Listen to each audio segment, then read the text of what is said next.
गर्मा के मौसम में एक रात असलम और उसके दोस्त आंगन में खेल रहे थे।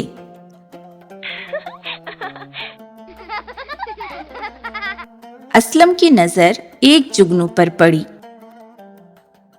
देखो देखो, वो देखो कितना प्यारा चमकता हुआ तारा जमीन पर आ गया है। वाह, वो तो जगनू है।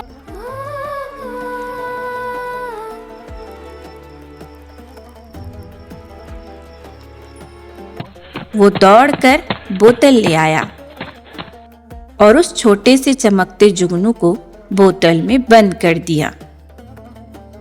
बोतल में बंद करने के बाद भी वो जुगनू चमकता रहा। ये देखकर सब बच्चे हैरान रह गए। असलम, ये देखो, ये तो बोतल के अंदर भी वैसे ही चमक रहा है। और उस बोतल को असलम के दादा जान के पास ले गए।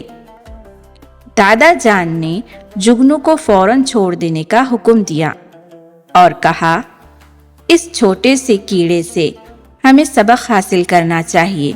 जिस तरह जुगनू चमक कर दूसरे परिंदों और जानवरों को अंधेरे में रोशनी दिखाता है, इसी तरह हमें भी दूसरों की मदद करनी चाहिए।